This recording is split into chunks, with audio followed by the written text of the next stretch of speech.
emprego? Como que é isso? E aí eu comecei a trabalhar de dia. Eu fui ser office boy. E chegou de dia, eu trabalhava de manhã, almoçava lá no trabalho e trabalhava à tarde. Chegava em casa à noite e meu pai falava assim, agora você vai ter que estudar à noite. Só que o prazer que eu tinha, que era à tarde estudar, ele foi tirado de mim.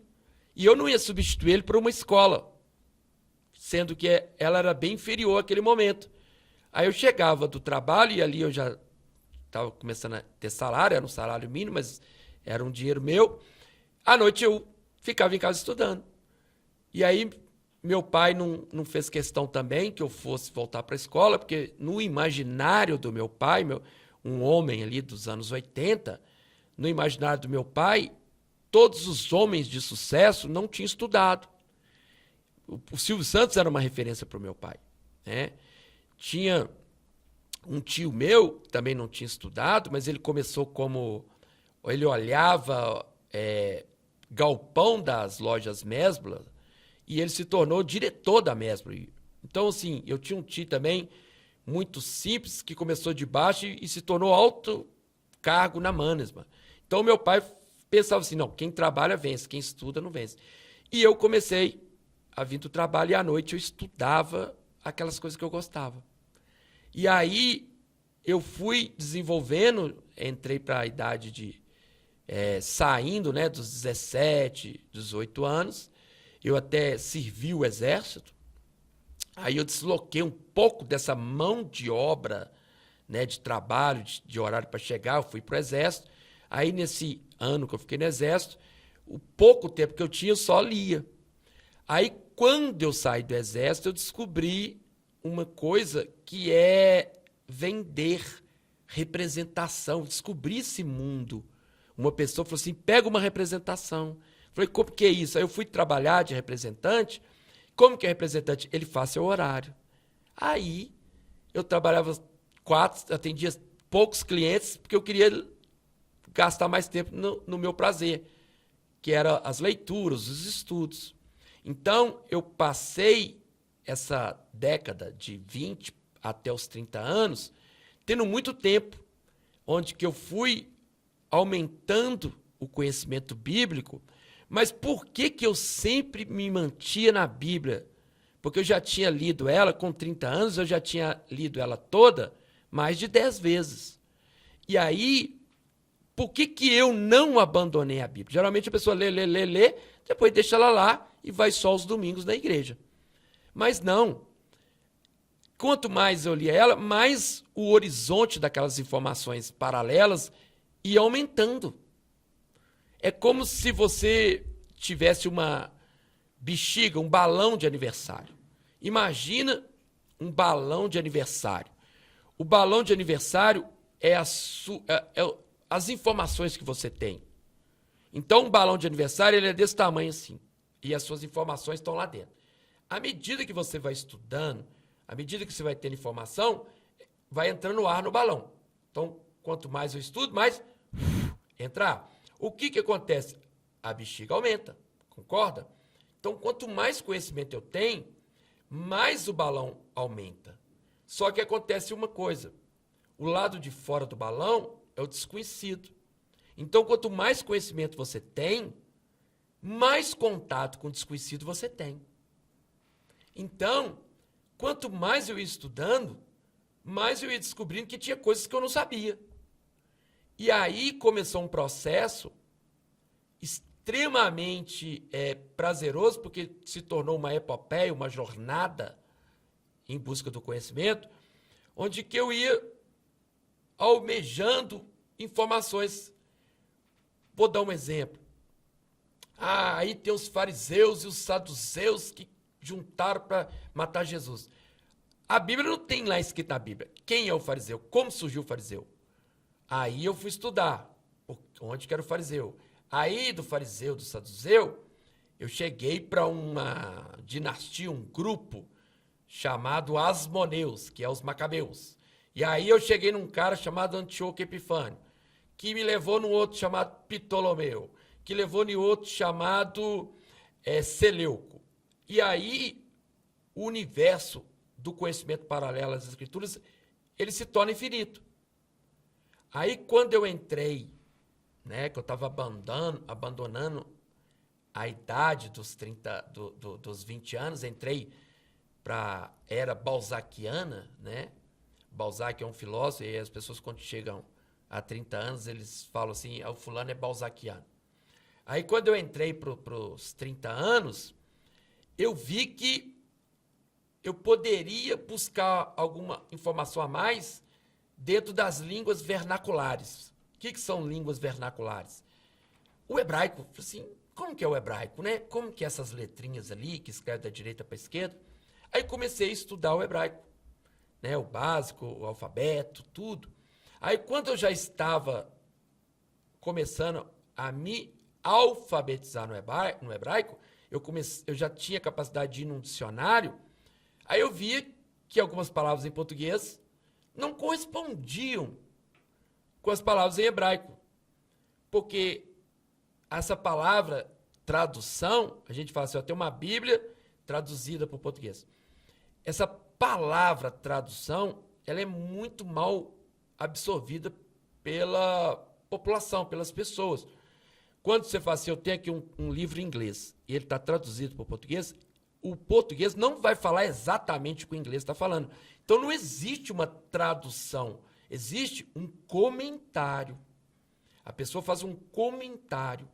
Aí eu fui descobrindo que o horizonte ia aumentar mais e mais. E aí, essa primeira etapa, né, da década que eu entrei nos 30 anos, eu ali com os 35 anos, eu falei assim, e o Novo Testamento não foi escrito em hebraico? Aí eu já entrei para o grego. Aí, quando eu entro para o grego, já entra mais uma informação, que o grego está muito atrelado a um imaginário de formação do mundo. A nomenclatura usada para a formação do mundo dentro do grego é teogonia. Theos é Deus e gonia é Gênesis. Ou seja, todo o escrito do Novo Testamento ele tem como pano de fundo para o imaginário uma teogonia, uma cosmogonia, uma identidade grega. Aí eu comecei a estudar, além do grego, comecei a estudar a mitologia e os costumes gregos, mas gregos do período de Aristóteles, 300 a.C., onde que se tem um grego que é chamado de helenismo. E aí você abre uma esfera apontando para todos os lados. Você tem o texto bíblico, aí você tem geografia, aí você tem o contexto político, o contexto filosófico, aí você tem o contexto histórico, aí você tem o texto vernacular, aí você tem a aplicação política que são diferentes das sociedades vigentes do período bíblico, ou seja, os romanos pensavam de um jeito, os judeus pensavam de outro, os egípcios pensavam totalmente diferente. E aí eu fui criando, e quando eu cheguei a 40 anos, já tinha se passado 3 décadas estudando as escrituras dessa forma. E, consequentemente, aconteceu do período ali, da minha década, que eu estava na idade de 30 anos, com 36, 37 anos, como as pessoas me perguntavam muito e era natural eu tirar dúvida bíblica, uma pessoa falou comigo assim, por que você não explica para a gente o Antigo Testamento, pelo menos a ideia básica?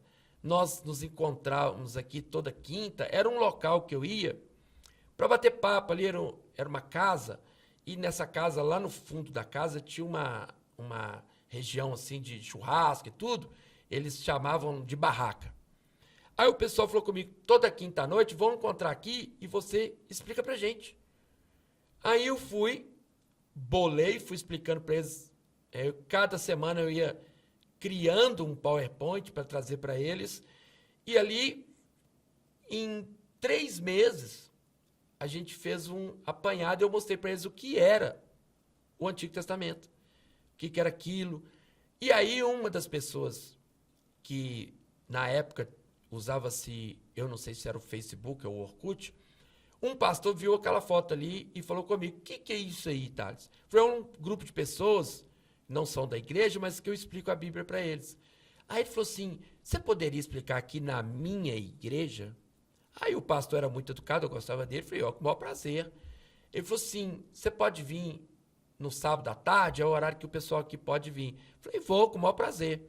E era uma coisa que eu gostava. E aí cheguei lá, tinha 30 pessoas me esperando. E não parou mais, isso com 37 anos. Então, quando eu já estava ali com 40 para 41, eu ainda estava dando esse curso e chegou a um ponto que tinha 4 turmas durante a semana. 4 turmas. Eu tinha até abdicado do futebol, do tênis, dos lugares que eu frequentava. Abdiquei para suprir isso. Aí a coisa chegou assim desenvolveu tanto, que o pastor presidente da minha igreja chegou para mim e falou assim, Thales, tá gritando e você não tá percebendo. Eu falei, o que, pastor? Ele falou assim, você está sendo atraído para ensinar as escrituras, para ser um pastor. Aí eu falei com ele, o senhor tem certeza? Ele falou assim, o que é o pastor a não ser aquele que ensina as escrituras? E aí o pastor, ele falou comigo, vamos começar então um núcleo que você vai ensinar as pessoas neste local e se desenvolver, aí você vai ser consagrado pastor e nós vamos ter uma igreja nesse local. Aí eu concordei, eu tinha muito respeito, como eu tenho respeito por esse pastor, e aí o núcleo cresceu. E o pastor falou, viu?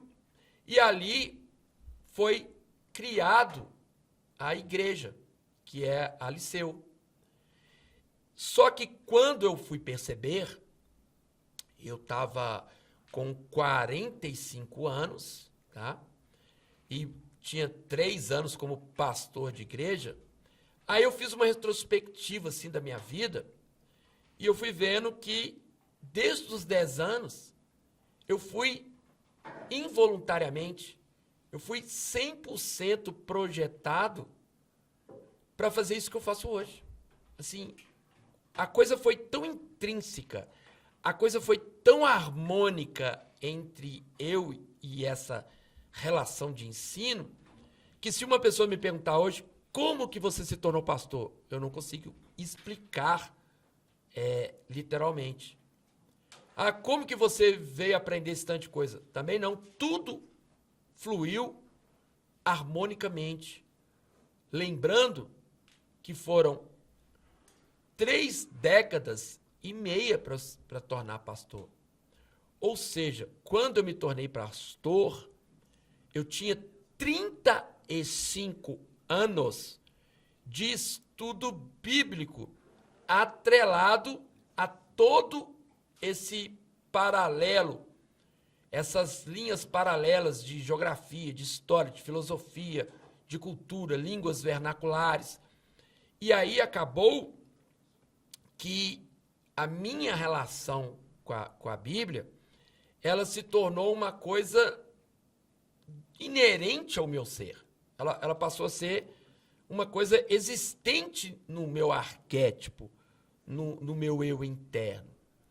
E o mais interessante, que eu levei tempo para descobrir, porque geralmente a forma didática de ensino é mecanicista, né? Você tem um professor de geografia, você tem um professor no campo da teologia, você tem um professor de hermenêutica, você tem um professor de soteriologia, você tem um professor de geografia bíblica, você tem um professor de novo, professor de antigo.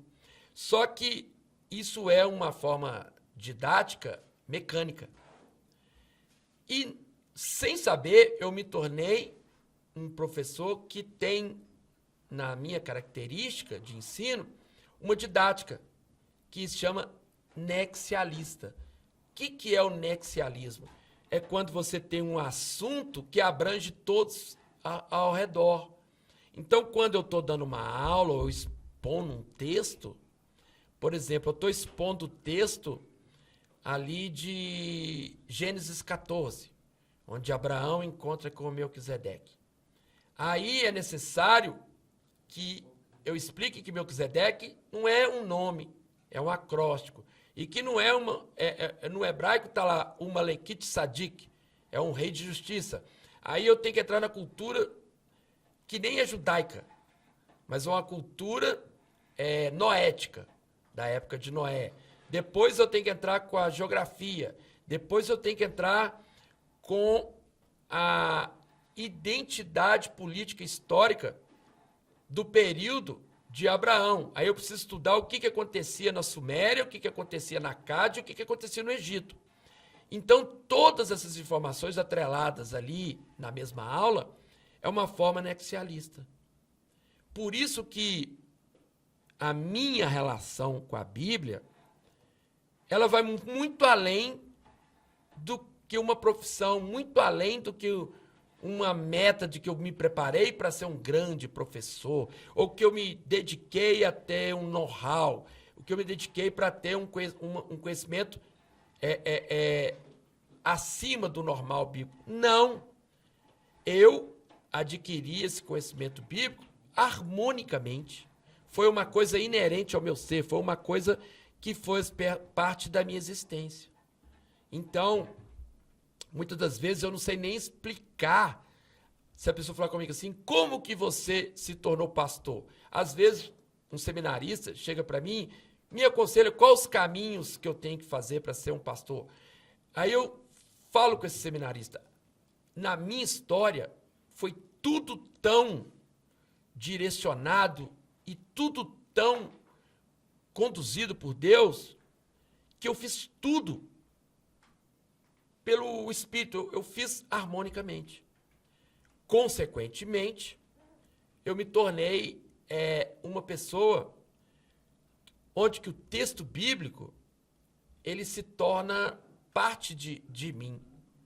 Isso é o que nós chamamos assim de uma cosmovisão inerente. Por exemplo, o que é uma cosmovisão? A cosmovisão é uma cultura, é uma forma de vida. Ela flui em você naturalmente. Tá? Existe uma expressão que chama flow. Por exemplo, aquele piloto, né, o Ayrton Senna, ele era um cara tão especialista, né, no que ele fazia, que numa das entrevistas dele, ele correndo em Mônaco, e ele venceu Mônaco, que é um circuito complexo, que é um circuito de rua muito difícil, ele correndo ali, e ele tinha um carro inferior aos outros, mas ele ganhou a corrida. E quando foram entrevistar ele, ele falou assim, chegou um momento que eu e o carro era a mesma coisa. Eu e o carro era um corpo só. E isso que aconteceu. Eu criei, eu não projetei, foi uma coisa que desenvolveu na minha caminhada como ser humano.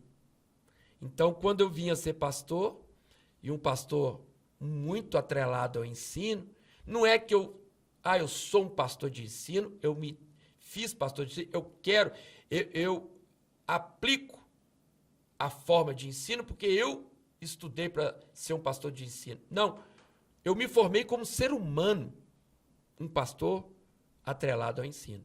A coisa foi 100% inerente e construída no tempo. É parte da minha identidade.